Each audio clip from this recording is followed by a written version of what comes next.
नमस्कार दोस्तों, sexual reproduction in organism का आज हम पार्ट 2 कवर करने वाले हैं। पार्ट 1 में हमने amphimixis, apomixis, why single celled organism is immortal, ऐसे कुछ सवालों को अच्छे से जाना था, समझा था। आज हम क्या जानेंगे, सेक्सुअल रिप्रोडक्शन में कौन कौन सी इवेंट होते हैं। जो इवेंट होते हैं जैसे फर्टिलाइजेशन होता है, आपको पता होगा। फर्टिलाइजेशन से पहले कौन से इवेंट होते हैं और उसके बाद कौन से इवेंट होते हैं, वो उन सब के बारे में आज की वीडियो में हमें डिस्कस करना है। फर्टिलाइजेशन क्या होता है आप ये जान लो, क्योंकि अगर हमें पता तो होना चाहिए। अगर हम पढ़ रहे हैं कि फर्टिलाइजेशन के प्री इवेंट क्या, प्री फर्टिलाइजेशन इवेंट, और उसके बाद वाला बाद को क्या बोलते हैं, पोस्ट फर्टिलाइजेशन इवेंट। तो इस फर्टिलाइजेशन का मतलब तो पता होना चाहिए। फर्टिलाइजेशन का मतलब सिंपल सा आप लोगों को पता होगा, fusion of male and female gamete to form zygote. Zygote बनने के लिए जब मेल और फीमेल गैमेट का फ्यूजन होता है, उस प्रोसेस को हम फर्टिलाइजेशन कहते हैं। अच्छा, एक और टर्म होती है फर्टिलाइजेशन से रिलेटेबल, बिल्कुल सिमिलर टर्म होती है, जिसे कहते हैं हम सिंगैमी। सिंगैमी भी कभी कभी इंटरचेंजेबल, यानी इसके जैसी पर्यायवाची के टाइप में यूज कर ली जाती है। फर्टिलाइजेशन की जगह सिंगैमी भी लिखा रहता है, लेकिन स्लाइटली डिफरेंस है, दोनों में थोड़ा सा डिफरेंस है। क्या डिफरेंस है इसमें, क्या है, fusion of male and female gamete. जब मेल और फीमेल गैमेट का फ्यूज हो जाए तो उस प्रोसेस को क्या बोलेंगे हम, फर्टिलाइजेशन। मैंने क्या बोला, एक मेल गैमेट है और ये इसका न्यूक्लियाई, एक फीमेल गैमेट ये इसका न्यूक्लियाई, ये इसके पास आके फ्यूज हो गया तो क्या हो गया, ये मान लो फ्यूज हो गया। इसके पास भी न्यूक्लियाई था, इसके पास भी न्यूक्लियाई, फ्यूज होते ही हम क्या बोलेंगे, ये फर्टिलाइजेशन हो गया। लेकिन सिंगैमी कब बोलेंगे, जब ये दोनों पूरी तरह मिलके एक हो जाएंगे और इसका न्यूक्लियाई एक हो जाएगा। यानी दोनों का जब न्यूक्लियाई अगर मान लो मिलके दो हो गए, अभी तो सिर्फ सेल मिले, न्यूक्लियस नहीं मिले, न्यूक्लियाई नहीं मिले, तो हम क्या बोलेंगे, अभी फर्टिलाइजेशन हुआ।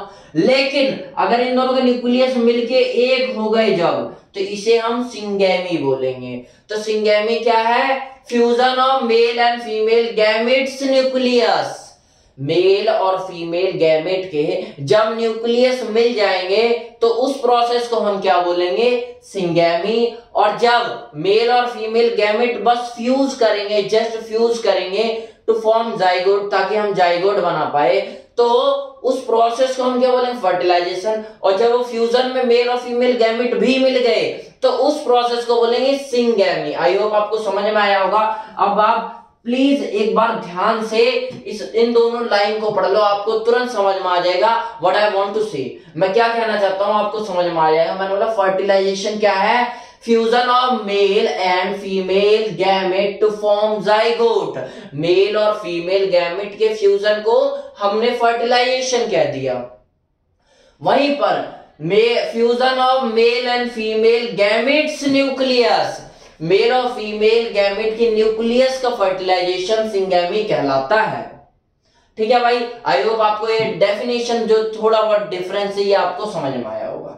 अच्छा, आज हम पढ़ेंगे, देखो ये फर्टिलाइजेशन के इवेंट आगे की वीडियो में भी हम कवर करने वाले हैं। आज पार्ट 2 है। इसके अंदर देखो ऐसा है कि यार लिमिटेशन है पढ़ाने की, कि हाँ भाई कितना पढ़ा सकते हैं एक बार में, तो जितना आ सकता था मैंने आपको बता दिया।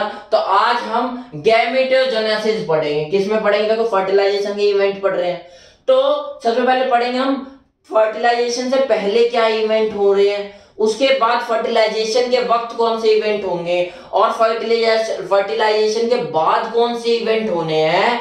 इन तीनों को हमें पढ़ना है। तो सबसे पहले हम पढ़ लेते हैं आज प्री फर्टिलाइजेशन इवेंट, यानी जो फर्टिलाइजेशन मेल और फीमेल गैमेट का जब फ्यूजन की जो प्रोसेस है, इससे पहले क्या होगा उसके बारे में हम पढ़ेंगे। जैसे जो प्रोसेस फर्टिलाइजेशन पहले होगा उसे पहले को क्या होता है इंग्लिश में, प्री, तो इसीलिए क्या बोलेंगे, प्री फर्टिलाइजेशन इवेंट।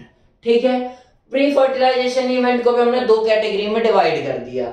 एक कैटेगरी है गैमेटोजेनेसिस, दूसरी कैटेगरी है गैमेट ट्रांसफर। गैमेटोजेनेसिस, गैमेट मतलब गैमेट और जेनेसिस मतलब उनका बनना, जेनेसिस मतलब जन्म करना यानी प्रोड्यूस होना। और गैमेट ट्रांसफर का मतलब क्या है? गैमेट ट्रांसफर का मतलब है कि एक गैमेट जो है वो गैमेट बन तो गया, अब ट्रांसफर होगा। ठीक है, अच्छा आगे बढ़ते हैं। मैंने आपको तो छोटे छोटे गैमेट का मतलब, प्री का मतलब, इवेंट्स में सेक्सुअल रिप्रोडक्शन का मतलब, ये छोटे छोटे टर्म है। मैं हमेशा आशा करता हूं कि आपको आते होंगे तभी मैं आगे बढ़ता हूं, नहीं आते हो तो आप मेरी पुरानी वीडियो खंगाल लेना, आपको जरूर मैंने कभी ना कभी इन छोटे छोटे शब्दों का मतलब बताया होगा। ठीक है, क्योंकि मैं हमेशा इसलिए बता देता हूं यार, देखो हर बार मैं आपको छोटे छोटे शब्दों का मतलब ही बताता रहूंगा, हर बार बताऊंगा तो जो पढ़ाने वाला हूं वही पीछे छूट जाएगा। तो मैं कोशिश करता हूं जो छोटे छोटे शब्द है वो कहीं ना कहीं पीछे वीडियो में बता चुका होता हूं मैं। ठीक है, तो आपको आज क्या पढ़ना है? प्री फर्टिलाइजेशन इवेंट पढ़ रहे हैं, यानी फर्टिलाइजेशन से पहले कौन सा इवेंट है, इसको हमने दो कैटेगरी में डिवाइड करके पढ़ना है। एक कैटेगरी है जिसमें हमें पढ़ना है गैमेटोजेनेसिस, गैमेट का फॉर्मेशन कैसे होता है। उसके बाद पढ़ेंगे गैमेट ट्रांसफर, अब गैमेट का फॉर्म तो हो गया, बन तो गया, अब ट्रांसफर कैसे होगा उसके बारे में। तो आज हम गैमेट ट्रांसफर हम अगली क्लास में पढ़ लेंगे। आज हम पढ़ते हैं गैमेटोजेनेसिस, यानी गैमेट का जेनेसिस मतलब फॉर्मेशन, बनना। तो गैमेटोजेनेसिस का मतलब that is gamete formation, gamete का बनना। तो एक होता है प्लांट सिंपल्स और एक एनिमल। तो प्लांट के अंदर कैसे गैमेटोजेनेसिस होता है हम पढ़ेंगे पहले ये, फिर उसके बाद इन एनिमल पढ़ेंगे। एनिमल भी बोले सर हमने एनसीईआरटी में देखा है कि सर ये तो बहुत बड़ी प्रोसेस है, आपने जरूर देखा होगा, लेकिन आई गारंटेड आपने ये सब प्रोसेस देखा होगा तीसरे चैप्टर में ह्यूमन रिप्रोडक्शन में। अभी हम सिंपल रिप्रोडक्शन इन ऑर्गेनिज्म के रिप्रोडक्शन में कवर कर रहे हैं बेसिक बातें। अब लोग सर वहीं पे आप कवर कर लेते हैं, बिल्कुल मैं वहां कवर कर लेता, लेकिन जब आप पहला चैप्टर पढ़ोगे तो ये छोटी छोटी जानकारी दी हुई है, अगर आपके समझ में ही नहीं आएगा तो एनसीईआरटी ऊपर से चली जाएगी, फिर आप बोलोगे यार समझ नहीं आ रहा।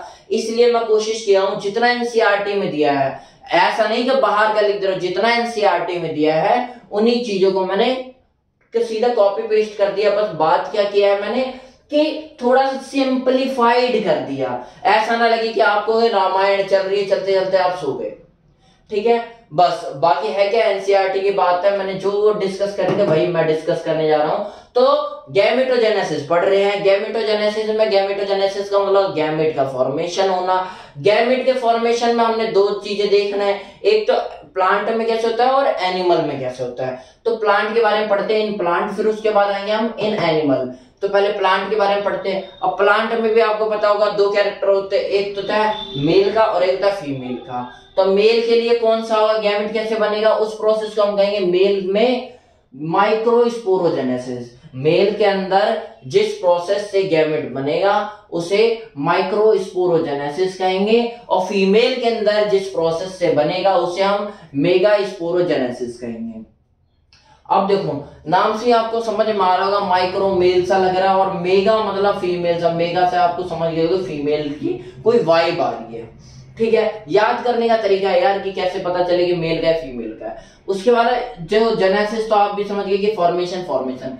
स्पोरोजेनेसिस क्यों कहा, गैमेटोजेनेसिस क्या किया इसलिए नहीं कहा क्योंकि यहाँ पे गैमेट के नाम पे स्पोर का फॉर्मेशन होता है, इसलिए इसे स्पोरोजेनेसिस कहा। तो इन मेल में क्या होता है माइक्रोस्पोरोजेनेसिस कैसे होता है देखते जाओ आप। उसके बाद जब देखो प्लांट के अंदर स्पोरोजेनेसिस, मेगास्पोरो और माइक्रोस्पोरोजेनेसिस मैं आपको बहुत डिटेल्ड में पढ़ाऊंगा जब sexual reproduction in flowering plant को कवर कर रहे होंगे। अभी आप बेसिक देखते जाओ क्योंकि पहले चैप्टर में क्या है बेसिक दे रखा है, बेसिक लेआउट है, ताकि आपको आगे के चैप्टर की समझ हो जाए थोड़ी थोड़ी।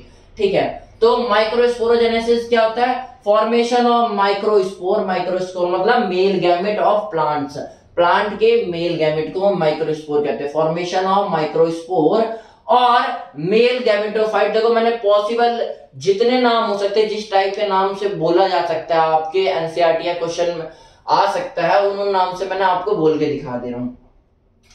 माइक्रोस्पोरोजेनेसिस का मतलब है फॉर्मेशन ऑफ माइक्रोस्पोर या फिर दूसरा नाम बोल सकते हैं फॉर्मेशन ऑफ मेल गैमेटोफाइट, या फिर और नाम दे सकते हो, फाइट का मतलब होगा तो फाइट मतलब प्लांट होता है, तो मेल गैमेटोफाइट। या फिर इसको आप सीधा बोल सकते हैं formation of pollen grain, pollen grain ही तो होता है मेल गैमेटोफाइट। तो फॉर्मेशन ऑफ माइक्रोस्पोरोजेनेसिस का मतलब होता है formation of male gametophyte in male part. आपको पता है अगर मेल गैमेटोफाइट, मेल गैमेट बन रहा है यानी पोलन ग्रेन बन रहा है, तो मेल गैमेटोफाइट कहां बनेगा, फीमेल में तो ना बनेगा, मेल में बनेगा। तो इन मेल पार्ट, कौन सा मेल पार्ट कौन सा होता है प्लांट के अंदर, एंथर, दैट इज इंपॉर्टेंट। मैंने ऐसे नहीं लिख दिया मेल पार्ट, सबको पता है अगर मेल माइक्रोस्पोरोजेनेसिस हो रहा है यानी मेल का मेल गैमेटोफाइट बन रहे तो मेल में बनेंगे, सबको पता है। पर वो मेल का पार्ट कौन सा था, इसलिए मैंने लिखा इन मेल पार्ट कौन सा था, एंथर। छोटी छोटी बातें क्वेश्चन उठा लिया जाता तो आप बोलते हो एनसीईआरटी के बाहर से आ गया, नहीं आया यार। एनसीईआरटी में याद रखना आपको इन मेल पार्ट दे दिया, लेकिन मेल पार्ट कौन सा है ये क्वेश्चन पूछा जाएगा। अब मेल पार्ट की आपको नॉलेज नहीं है तो बोलोगे एनसीईआरटी का बाहर से आ गया, बाहर से कहां से आ गया, एनसीईआरटी का दोस्त नहीं है, उसने पहले भी आपको 9th 10th में पढ़ा चुकी है, 10th क्लास में आया हुआ है टॉपिक कि एंथर क्या होता है, माइक्रोस्पोरोजेनेसिस में स्पोरेंजिया क्या होता है, ये सब चीज छोटी छोटी चीजें सारी पढ़ाई जा चुकी है आपको, तो इसलिए छोटी चीजें बार बार एनसीईआरटी डिफाइन नहीं करेगी, आपको पता होना चाहिए एंथर। अच्छा आगे करते हम, क्या बोलते हैं इसके अंदर होता क्या, प्लांट के अंदर जब मेल कैसे बनता है, एंथर होता है 2n, 2n का मतलब होता है जो सेल है उसके अंदर जो क्रोमोसोम है वो पेयर में है, क्रोमोसोम क्या है, पेयर में है, ऐसे पेयर में है क्रोमोसोम, कहां पर, सेल में, तो उसे 2n बोलेंगे। तो एंथर एक रिप्रोडक्टिव ऑर्गन है किसके अंदर, प्लांट के अंदर, मेल प्लांट के अंदर, ठीक है। क्या कंटेन सेल, सेल को कंटेन करता है, कैसी सेल्स को, which are able to divide, जो डिवाइड होने के काबिल हो तभी तो वो आगे बढ़ेंगी, ठीक है। ऐसी सेल्स को हम, आपको पता ही होगा, मियोसाइट बोलते हैं। प्लांट में केस में हम क्या बोलते हैं, मेरिस्टेमेटिक सेल भी बोल देते हैं। मेरिस्टेमेटिक सेल्स क्या होती है, अनडिफरेंशिएटेड, तो विच आर कंप्लीटली अनडिफरेंशिएटेड या अनस्पेशलाइज्ड।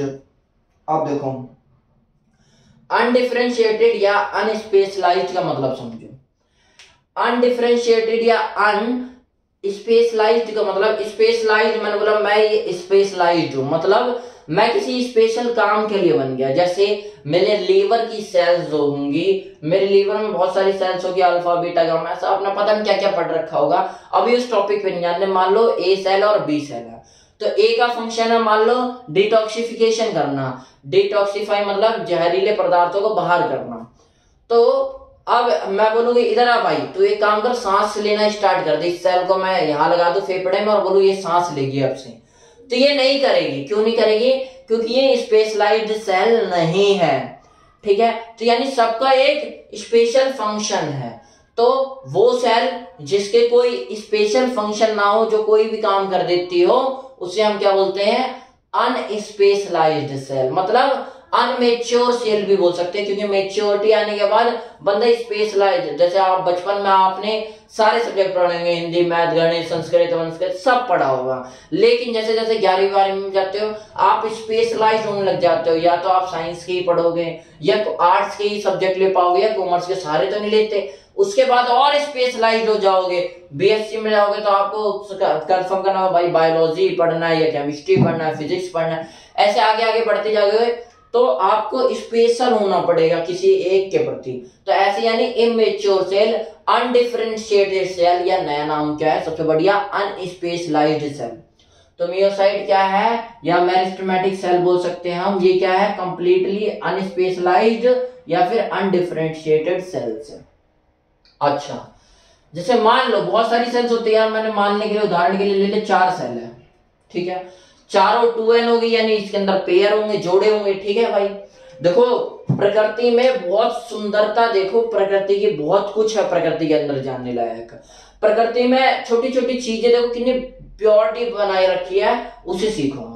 आपने सेल डिवीजन पढ़ा होगा, अगर नहीं पढ़ा तो मैंने अभी कवर नहीं करवाया, लेकिन करवा दूंगा, लेकिन आपको ऐसा नहीं लगेगा कि आपको समझ नहीं आ रहा। सेल डिवीजन मतलब सेल का डिवाइड होना, 2-3 प्रोसेस होती है, आपको ही पता होगा, माइटोसिस, मियोसिस, अगर आपने नहीं पढ़ा तो पढ़ा दूंगा मैं, बहुत डीपली अच्छे से पढ़ाऊंगा, ऐसा नहीं लगे कि खोपड़े के ऊपर से गया, जबकि मैंने नहीं पढ़ा रखा, फिर भी अभी बेसिकली जान दो आप। 4 सेल्स है, मान लो 2n है, यानी इनके क्रोमोसोम अभी पेयर में है। अब एक बात बताओ यार, अगर देखो मेल का आपको पता है कि बेबी बनने के लिए, जाइगोट बनने के लिए, कुछ भी जब भी जो फाइनल प्रोडक्ट बनना होगा तो मेल के भी गैमेट आएंगे, फीमेल के भी गैमेट आएंगे। अगर मेल के गैमेट 2n है, आपको पता भाई सिंपल सी बात है 2n होगा, और फीमेल की गैमेट भी 2n है, तो आपको नहीं लगता जब वो फर्टिलाइज हो जाएगा तो 4n हो जाएगा। और हमें तो सेल्स का नंबर क्या रखना है, 2n रखना। हमेशा हर सेल का पेयर कैसा रखना, हमें ऐसा तो नहीं करना ना भाई कि ये 2n ये था और ये यहां से था, दोनों मिलके 4n हो गए। अब पता चला कि मान लो चलो ठीक है भाई, एक बार 4n पैदा हो गया, अब 4n ऐसी और भी मान लो पैदा हो गए 4n फिर मिले 8n, ऐसे बढ़ते जाएंगे, जेनेटिक स्ट्रक्चर पूरा बिगड़ जाएगा। तो हमें क्या करना है, यानी अल्टीमेटली ये जो 2x है, जोड़े है, पेयर है, इन्हें मेंटेन करना है। समझ रहे हो आप बात? मेल के पास भी 2n है, फीमेल गैमेट के पास भी 2n है, जब आएगा तो 4n हो जाएगा। अब प्रकृति ने क्या खेला कर दिया कि भैया सारे सोमेटिक सेल्स जो होंगे उनकी नॉर्मल सेल, दैहिक सेल बोलते हैं हिंदी में, यानी देह यानी नॉर्मल सेल जो रिप्रोडक्टिव यानी रिप्रोडक्शन में पार्टिसिपेट नहीं करने वाले, उसके अंदर तो 2n ही रहेगा। लेकिन जैसे आप रिप्रोडक्टिव सेल्स जो होती है, जर्मिनल सेल्स जो होती है, जो पार्टिसिपेट करेगी रिप्रोडक्शन की प्रोसेस में पार्टिसिपेट करेगी, वो जब 2n आएगी तो भाई मामला गड़बड़ा जाएगा। तो क्या किया इन्होंने कि भाई 2n की जगह वो क्या हो, 2n से n हो जाए और ये भी 2n से n हो जाए, तो बाद में जब फर्टिलाइज हो जाएगा तो nn बचेंगे। जब nn फर्टिलाइजेशन हो जाएगी, फर्टिलाइज हो जाएंगे, तो क्या हो जाएगा अल्टीमेटली भाई, क्या हो जाएगा, वापस से 2n बन जाएंगे। समझो आप बात को, देखो 2n ये था, 2n ये था, एक ऐसी सेल डिवीजन की प्रोसेस में गए कि सेल तो डिवाइड होकर ज्यादा हो गई, लेकिन इसके क्रोमोसोम के जो पेयर था वो भी हाफ हो गए। पहले 2n थे, अब nn हो गए। अब दोबारा जब फर्टिलाइज हो गए तो 2n वापस बन जाएंगे। क्या हुआ, इससे दो काम हुआ। एक काम तो क्या हुआ कि जेनेटिक स्ट्रक्चर बिगड़े नहीं, आई होप आपको समझ में आ रहा होगा। एक काम तो ये हुआ कि 2n से n वो आधा हो गया, आधे से फिर डबल हो गया, वापस 2n बन गया। तो एक तो जेनेटिक स्ट्रक्चर बिगड़ी नहीं, और एक जो 2n से जब n में गया तो समझो बात को क्या हो रहा है, जो स्ट्रक्चर थी बंदे की, यानी n जब 2n से nn में गया तो ये जो n है एक, अब तो दो फालतू हो गए, तो ये n कहाँ आएगा, जो पार्ट रिप्रोडक्टिव पार्ट के काम आ रहा है उसका स्ट्रक्चर बनाने में काम आएगा।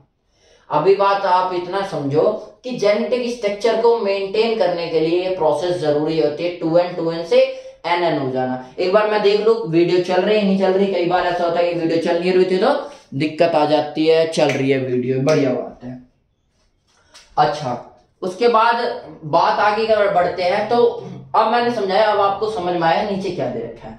देखो मेल में क्या है, रिप्रोडक्टिव ऑर्गन एंथर है, ये 2n है, कौन सी सेल्स कंटेन कर रहा है, कौन सी सेल है इनके पास, वो है मियोसाइट या मेरिस्टेमेटिक सेल्स है, जो कि अनस्पेशलाइज्ड सेल है।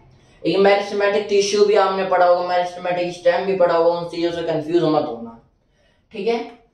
अच्छा, मान लो 4 सेल्स हैं, पहले माइटोसिस डिवीजन में जाएगी। माइटोसिस से क्या होगा, पहले डबल हो जाएंगे। डबल से क्या होगा, देखो समझो, जो मैंने आपको बता रहा था, डबल मतलब 4 थी 8 हो जाएंगे। अब क्या फर्क हुआ, देखो 4 थी, 4 तो भाई स्ट्रक्चर बना के रख रखी थी ना, अब 4 अगर निकल के माइटोसिस में जाएगी तो 4 से 8 हो जाएगी। अब जो 4 बचेगी 8 में से, वो तो चलेगी प्रोसेस में, 4 की 4 वापस आ जाएगी, यानी स्ट्रक्चर मेंटेन हो गया एंथर का।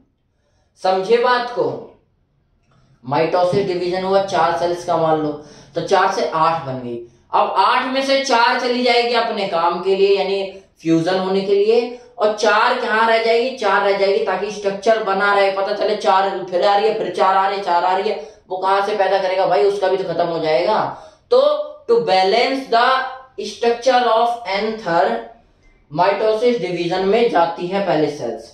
माइटोसिस में to maintain all the cells of reproductive organ like that is anther. Anther के रिप्रोडक्टिव ऑर्गन जो है एंथर, इसके सेल्स को, ताकि सारी सेल्स बनी रहे, ऐसा होता है माइटोसिस में चली जाती है। तो ये 8 सेल होगी, अब 4 चली जाएगी वापस वहीं पर अपने काम पे, यानी वो फ्यूजन के लिए, और 4 क्या बचेगी, 4 बचेगी तो स्ट्रक्चर को वापस मेंटेन कर लेगी। 4 आई थी, 4 चलेगी, मेंटेन हो गई स्ट्रक्चर। अच्छा, अभी भी ये 2n है, माइटोसिस में जब जाती है तो क्रोमोसोमल पेयर जो होते हैं वो 2n है तो 2n ही रहेंगे। अच्छा, अब क्या होगा, इसी को हम क्या बोलेंगे, पोलन मदर सेल। क्या बोलेंगे, पीएमसी बोलेंगे। क्यों पीएमसी बोला अब, क्योंकि इन्हीं से पोलन ग्रेन अब बन के आना है, तो इसलिए हमने इसे क्या बोला, पोलन मदर सेल। अच्छा, अब समझो बात को। अब इसके अंदर होगा मियोसिस। मियोसिस को आपको याद हो तो रिडक्शनल डिवीजन कहते थे। क्या कहते थे मियोसिस को, रिडक्शनल डिवीजन। रिडक्शनल डिवीजन का मतलब क्या है, यहां कोई तो चीज रिड्यूस हो जाएगी, कट हो जाएगी। क्या कट होगा, यहां पे 2n से n बन जाएंगे पेयर। समझ में आ रही होगी बात आपको। देखो फिर डिवाइड हुई तो आपको पता है अब 8 से 16 बन जाएगी। 8 है, अभी 8 सेल है तो 8 से 16 बन जाएगी। एग्जांपल दे रहा हूं, वो तो बहुत सारी सेल सकती है। अगर 8 है तो 8 से 16 बन जाएगी। डिवाइड हो रही है तो हर एक सेल डिवाइड होगी, 8 8 डिवाइड होगी तो अपने आप डबल कर लेगी ना अपने आप को।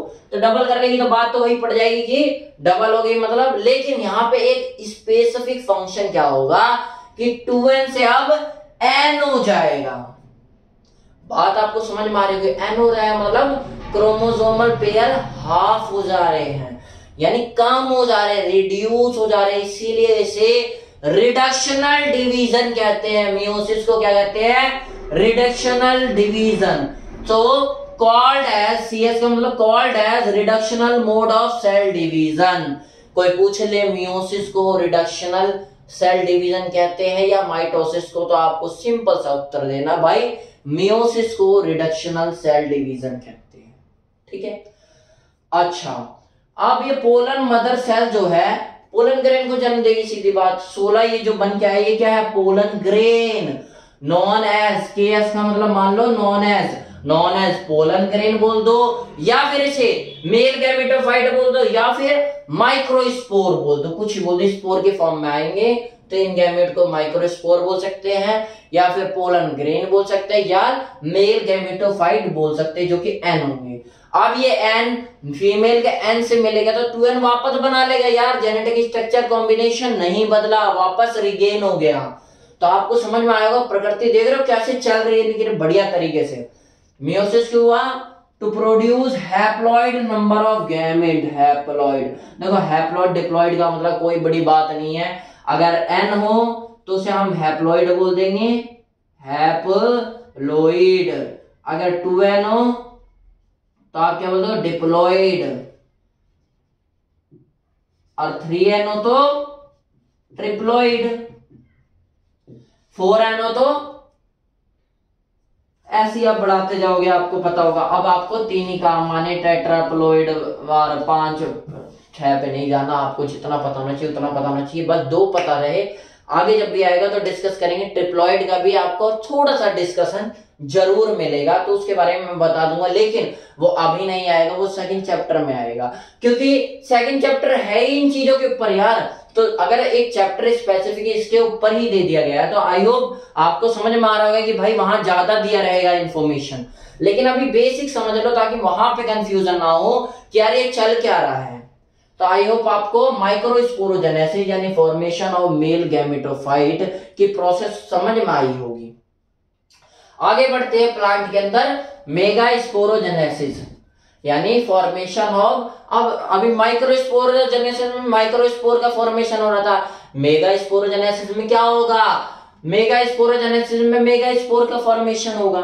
फॉर्मेशन ऑफ मेगास्पोर बोल दो आप इसे, या फिर मेगास्पोर है क्या, ये मेगास्पोर क्या है, फीमेल गैमेटोफाइट, तो आप दूसरे तरीके से बोलते हैं फॉर्मेशन ऑफ फीमेल गैमेटोफाइट। अच्छा, या फिर कहां पे होगा ये, अगर फीमेल गैमेटोफाइट यानी फीमेल गैमेटोफाइट गैमेट बन रहा है तो कहां बनेगा, फीमेल पार्ट में। एनसीईआरटी में दिया, लेकिन फीमेल पार्ट है कौन सा, ये सवाल उठाते हैं, एम्ब्रियो सैक।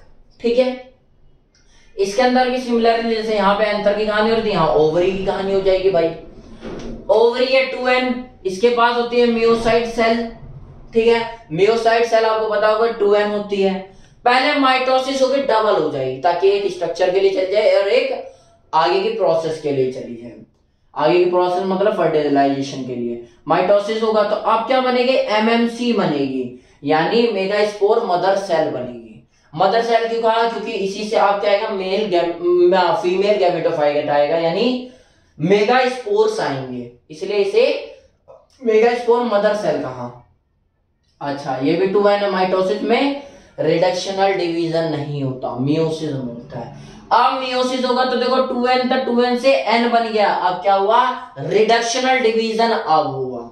ठीक है, तो ये मेगास्पोर मदर सेल्स थी, आप क्या बनाएंगी, मेगास्पोर्स बना देंगी। बार बार मैं आपको लिख के दूंगा 4 है तो 4 से 8 गई, 8 से 16 बन गया, ऐसा नहीं है, आपको पता होना चाहिए बेसिक आपको नॉलेज। एक बार मैंने करके दिखा दिया कि ऐसा होता है, इनमें भी ऐसा ही होगा, आगे भी ऐसा ही होगा। ठीक है, तो मेगास्पोर अल्टीमेटली मेगास्पोर बन जाएंगे या फीमेल गैमेट्स बन जाएंगे। ठीक है, कहां बनेंगे, इन एम्ब्रियो सैक, बार बार बता देता हूं ताकि इंपॉर्टेंट होता है। अच्छा, इसके अंदर आप देखो एक छोटा सा होता है प्लांट ग्रोथ हार्मोन, इसके बारे में बात आ जाती है तो उसके बारे में बात कर लेते हैं। देखो मेलनेस कौन सा हार्मोन बढ़ाता है और फीमेलनेस कौन सा हार्मोन बढ़ाता है, कई बार क्वेश्चन आ जाता है।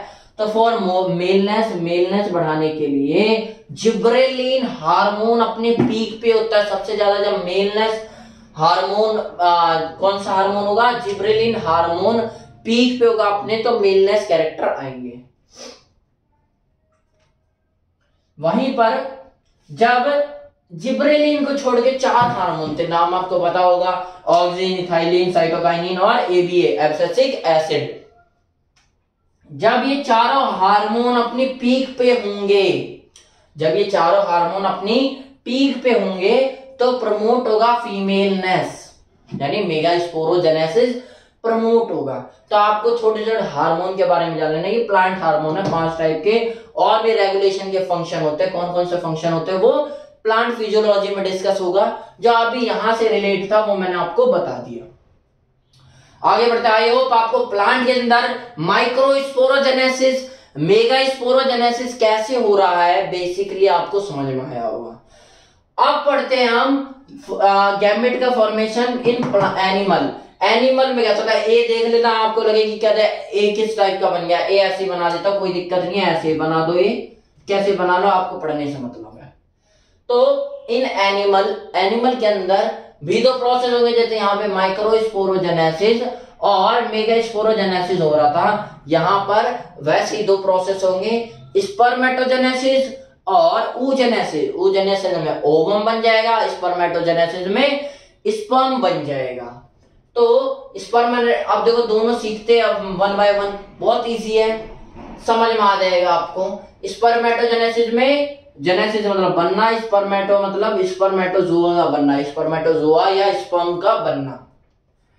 इसके अंदर क्या होगा, टेस्टीज होगा। टेस्टीज आपको पता ही होगा, अंडकोश नहीं, अंडकोश नहीं, हिंदी में नाम नहीं पता मेरे को, पर टेस्टीज कहते हैं कुछ, पता नहीं आपको, आयोग आपको समझ में आता है टेस्टीज क्या होता है। टेस्टीज 2n होता है, ये रिप्रोडक्टिव ऑर्गन होता है, आपको पता होगा। अच्छा, इसके पास सेल्स होगी जिसे हम स्टेम सेल्स कहेंगे या प्रीमोर्डियल जर्म सेल। प्रीमोर्डियल मतलब स्टार्टिंग के सेल्स। तो क्या टेस्टिस होगा वो क्या होते हैं, इनके पास कौन सी सेल्स होगी, स्टेम सेल्स या प्रीमोर्डियल जर्म सेल्स। अच्छा, जैसे 4 है तो वही हो जाएगी 8, 8 से 16 आपको पता है। तो ये 2n होगा, पहले माइटोसिस में जाएगा तो 8 हो जाएगी, तो 2n का 2n ही रहा अभी तक, अभी बस डबल हो गया ताकि 4 वहां रिकवरी के लिए चले जाए और 4 आगे की प्रोसेस के लिए चली जाए। अच्छा, ये जो स्पर्मेटोजोआ में स्पर्मेटोगोनिया बन के आया, अभी क्या है पूरी तरह मेच्योर नहीं हुआ, तो स्पर्मेटोगोनिया कहेंगे इसे। तो स्पर्मेटोगोनिया मियोसिस की प्रोसेस में जाएगा, तो स्पर्मेटोजोआ बनके तैयार होगा या स्पर्म बनके तैयार होगा। तो जब मियोसिस में गया तो n से 2n हो जाएगा, आपको समझ में आ गया होगा। 4 8 थे तो 8 से 16 हो गया होगा, क्योंकि 8 से 16 क्यों हो जाएगा सर, उतना क्यों नहीं रहा, क्योंकि भाई फिर से डिवीजन में गया ना, डिवीजन का मतलब क्या होता है, डिवाइड हो गया। वो बात अलग है किस तरीके से डिवाइड हो रहा है, लेकिन डिवाइड हो रहा है। तो जब 8 डिवाइड होंगे तो 16 बन जाएंगे, तो 2n का यहाँ पे n हो जाएगा। इन्हीं को क्या नाम दीजिए, स्पर्म सेल्स या स्पर्मेटोजोआ या मेल गैमेट। आई होप आपको समझ में आया होगा कैसे बना मेल गैमेट। पहले माइटोसिस में गया, फिर मियोसिस में गया, ऐसे बनकर तैयार हो गया। जो माइटोसिस में जाके मियोसिस में नहीं गया, उसका नाम होता है स्पर्मेटोगोनिया। स्पर्मेटोगोनिया, आपको छोटी छोटी चीजें ध्यान रखनी है। अच्छा, स्पर्मेटोजेनेसिस में कौन से हार्मोन काम आते हैं? जैसे यहाँ पे मेलनेस के लिए जिबरेलिन काम आ रहा था, फीमेलनेस के लिए 4 काम आ रहे थे, वैसे ही यहाँ पर स्पर्मेटोजेनेसिस के लिए टेस्टोस्टेरोन काम आएंगे ताकि ये प्रोसेस प्रमोट हो सके, आगे बढ़ सके। प्रोसेस कब होगी? जब टेस्टोस्टेरोन लेवल हाई होगा, अपनी पीक पे होगा। टेस्टोस्टेरोन रिक्वायर्ड, एंड एक और चीज रिक्वायर्ड होती है, androgen for secondary character. Secondary आपको कैरेक्टर आपको पता होगा कि दाढ़ियां आने लग जाती है, और ब्रॉडनिंग ऑफ शोल्डर, शोल्डर बड़े होने लग जाते हैं। वॉइस बिकम डीपर और लो पिच ऑफ वॉइस। देखो लड़के की हार्ड पिच से हो जाती है ना, हार्ड बोलने लग जाते हैं, तो बंदे क्या कंफ्यूजन हो जाती है उनको कि हार्ड होगा तो मतलब high pitch of voice. English में हम उसे लो पिच ऑफ वॉइस बोलेंगे, जब लो पिच होगी तभी हार्ड आवाज बोली निकलेगी। तो लो पिच ऑफ वॉइस आपको याद रखना, आपको ये इंपॉर्टेंट है भाई, इंपॉर्टेंट है, क्योंकि बच्चे कंफ्यूज रहते हैं। यहाँ लड़की में हाई पिच ऑफ वॉइस लिख देते हैं लड़के में, और लड़की में लिख देते हैं लो पिच ऑफ वॉइस। ये गलत हो जाता है, उल्टा है। जैसे आपने हाइपोपिया मायोपिया पढ़ा होगा ना थोड़ा बहुत, निकट दृष्टि दोष, ये उल्टा होता है, ऐसे यहाँ भी उल्टा है। लो पिच ऑफ वॉइस का मतलब लड़के वाली हार्ड वॉइस को हम क्या बोलेंगे? Low pitch of voice. या फिर दूसरा नाम दे दोगे voice become deeper, voice become deeper. ऐसी क्या सेकेंडरी कैरेक्टर आपको समझ में आए होंगे, ये एंड्रोजन हार्मोन इसके लिए जरूरी होता है। उसी तरह अब हम पढ़ते हैं, देखो स्पर्मेटोजेनेसिस पढ़ लिया, अब हम पढ़ते हैं oogenesis। ऊ मतलब ओमम का, जेनेसिस मतलब फॉर्मेशन होना, ठीक है भाई। इसके अंदर जैसे रिप्रोडक्टिव ऑर्गन, यहाँ पे टेस्टिस था, फीमेल में क्या होता है? ओवरी, ओवरी 2n होता है, आपको पता होगा, और इसी के पास ये सारी सेल्स होती है अंदर की साइड, तो हैज स्टेम सेल्स, जिसे जर्मिनल, यहाँ पे क्या था? प्रीमोर्डियल जर्म सेल्स, यहाँ पे नया नाम है फीमेल के लिए जर्मिनल एपिथेलियल सेल्स, या फिर रिप्रोडक्टिव सेल्स। रिप्रोडक्टिव सेल्स क्यों बताया मैंने? क्योंकि भाई सारे रिप्रोडक्टिव सेल्स है, मेरा मन में आ गया कि लिख देता हूं ताकि आपको यह ना लगे कि अभी रिप्रोडक्टिव सेल्स लिखा जाए तो आप कंफ्यूज हो जाओ। मैंने अभी ऑप्शन के बुक सॉल्व कर रहा था मैं, ऑप्शनल वाली, तो वहां पे लिखा आ रहा था, तो मैं सोचा आपको लिख के बता दूं। कुछ नहीं जा रहा, ये तो हमारे मन की बात है। रिप्रोडक्टिव सेल्स या फिर जर्मिनल एपिथेलियल सेल्स रखती है क्या? ओवरी, ठीक है। तो ये भी 2n होगा, तो ये पहले माइटोसिस में जाएगा, डबल हो जाएगा, 4 हो गई तो 8 हो जाएंगी। तो यहाँ पे क्या बन गया था? स्पर्मेटोगोनिया। यहाँ पे क्या बन के आएगा? oogonia। ये भी 2n होगा। अब मियोसिस में जाके क्या हो जाएगा? n हो जाएगा। अब यहाँ पे हम फीमेल गैमेटोफाइट लिख दूं, कुछ नहीं जाएगा भाई, नहीं लिख सकते भैया। क्यों नहीं लिख सकते? फाइट कहाँ आएगा? फाइट मतलब फाइटा, प्लांट की बात है, प्लांट सुनना है, यहाँ तो हम ह्यूमन में पढ़ रहे हैं, एनिमल ह्यूमन में आ जाता है, समझ रहे हो बात? यहाँ पे फाइट नहीं लिखते, फीमेल गैमेट लिख सकते हो आप। तो यहाँ जो बन के आएगा oogonia से ओवम बनाएगा, कोई ओम भी लिख देता है, कोई ओटिड भी लिख देता है, तीनों चीज करेक्ट है, कोई गलत नहीं है। तो ये क्या है? फीमेल गैमेट लिखोगे, ना कि गैमेटोफाइट लिख दोगे आप, ठीक है। छोटी छोटी सी बात है जो आपको आगे कंफ्यूजन क्रिएट करती है। गैमेटोफाइट का बोलेंगे, फाइट वहां लगाते, फाइट लगाते प्लांट के केस में। तो ये फीमेल गैमेट बनके तैयार हो गया मियोसिस के बाद, NN हो गया। अब ये रेडी हो गया किसके लिए? गैमेट ट्रांसफर के लिए, सेकंड प्रोसेस के लिए। अब यहाँ पे देख लो कौन कौन से हार्मोन रिक्वायर्ड है। पहले तो एस्ट्रोजन हार्मोन रिक्वायर्ड है टू प्रमोट oogenesis, ताकि oogenesis हो पाए। एंड किसके? सेकेंडरी कैरेक्टर के लिए भी एस्ट्रोजन हार्मोन रिक्वायर्ड है। E1 E2 ऐसे बहुत सारे सब कैटेगरी है, वो सब पे नहीं जाना आपको, वो आपको ग्रेजुएशन के बाद पढ़ाई जाएगी, तो अभी मत जाओ उस पे, सीधा जाना। एस्ट्रोजन हार्मोन एक तो oogenesis को प्रमोट करेगा, और सेकेंडरी कैरेक्टर के लिए भी ये रिस्पॉन्सिबल है। सेकेंडरी कैरेक्टर क्या होती है फीमेल में? कि ब्रॉडनिंग ऑफ हिप्रेजन, हिप्रेजन ब्रॉड हो जाएगा थोड़ा। डेवलपमेंट ऑफ मेमोरी ग्लैंड, कई मेमोरी ग्लैंड लेके आते हैं, दिमाग वाली मेमोरी की स्पेलिंग देख लेना, मेमोरी ग्लैंड का, यानी ब्रेस्ट का साइज बढ़ने लग जाता है मेमोरी ग्लैंड का। और हाई पिच ऑफ वॉइस, यहाँ पे फिर ध्यान रखना भैया कि हाई पिच ऑफ वॉइस, उल्टा मत कर देना, फीमेल पतली बोलती तो लो पिच ऑफ वॉइस नहीं, हाई पिच ऑफ वॉइस बोलना है, ठीक है। आपको आई होप आपको समझ में आया होगा। एस्ट्रोजन के अलावा एक प्रोजेस्टेरोन हार्मोन भी काम आता है प्रोसेस में, टू मेंटेन प्रेगनेंसी। आप बोलोगे सर कैसे मेंटेन करता है, आगे जब ह्यूमन रिप्रोडक्शन पढ़ाऊंगा तो आपको अच्छे से फंक्शन बताऊंगा, ताकि आपको समझ में हाँ भाई चल क्या रहा है। वहां पे LH FSH ऐसे हार्मोन भी आएंगे, तो उनके बारे में भी डिस्कस होगा। अभी इतना याद रखो, प्रोजेस्टेरोन हार्मोन क्या करेगा, प्रेगनेंसी को मेंटेन के दौरान काम आएगा, प्रेगनेंसी मेंटेन करने के। तो आई होप आज के सेशन में आपको प्री फर्टिलाइजेशन इवेंट में गैमेट कैसे बन रहा है, गैमेटोजेनेसिस समझ में आया होगा। आगे की क्लास में हम गैमेट ट्रांसफर कैसे होता है, किसके माध्यम से ट्रांसफर होता है, कौन कौन सी नई टर्म आएंगी, उनको सीखेंगे। आई होप आपकी क्लास आज समझ में आई होगी, और थोड़ी कहीं ना कहीं बेसिक क्लासेस है लेकिन इंपॉर्टेंट है, अपना एक अलग ही महत्व रखती हैं। तो आप कृपया करके ध्यान से पढ़ना, ताकि आपको आगे की चीजें, देखो बेस मजबूत होगा यार, तभी आगे की चीजें पढ़ोगे तो आपको ऐसा नहीं लगेगा कि हाँ कुछ छूट रहा है या कंफ्यूजन बन रही है। नहीं तो हमेशा कंफ्यूज रहोगे, और कंफ्यूज बंदा एग्जाम क्रैक नहीं कर सकता। तो नमस्कार, के लिए बहुत है।